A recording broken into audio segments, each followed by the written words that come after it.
Oh yeah, it's me coming at you live and in living color. Today is Sunday, and the inspiration of the day is I'm just riding on my property, which is known as Plantation property, and we know the history of plantations. And I feel like a blessed man. Not only do I feel like a blessed man, I know I'm a blessed man because the Creator have blessed me above and beyond my expectations. But as I ride and explore this land, which is known as my ranch property, it makes me reminisce and make me think back to the humble beginnings when I used to make this ride claiming this property that wasn't mine for approximately a year or better. I would take this ride down all of this land with family, with friends, and I would claim this property. Saying it's gonna be mine one day.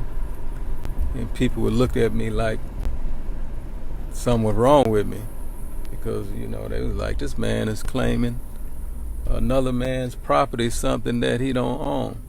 As you can see, this is called the Prince Estates, and this was the beginning of the corner that I would ride on and claim, down this road. Everything to the right of you is the Prince Estate property, which consists of over 1,000+ acres. So I would ride and claim this property for a long time until I ultimately saved up like $1 million to put as a down payment on this property. And I was excited about, making a down payment to purchase this property.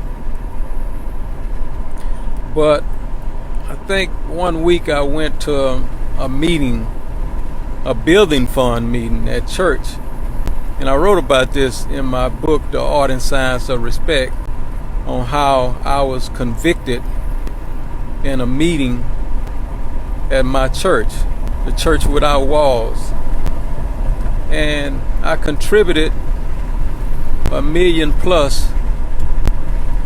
to the building funds to build something that I think then and I think now has been life-changing for many of souls. So I contributed that $1 million+, which left me at ground zero where this property was concerned. But I continued to ride and claim this property. Now, to make a long story short, I want to share the whole significance of this story I'm telling you. And if I had to come up with a subject of this story, I would name it, "You Can't Be God's Given No Matter How Hard You Try." Because I gave that million, which I planted a seed in the hands of the Creator, and in return He blessed me quadruple of what I gave. And I was able to purchase this property, not only put a down payment on it, but I was able to pay it off in full. And to further credit the blessings, we're still riding. If you don't know what 1,000+ acres look like, this is still Prince Island as we ride all the way up until the Brazos River. But for those of you that think you can beat God's giving no matter how hard you try, you can't. Today this property is worth 20+ of the millions that I paid for this property. And for what it's worth, I hope you all are inspired by these blessings that the Creator has given me. This is the end of the property. Thanks.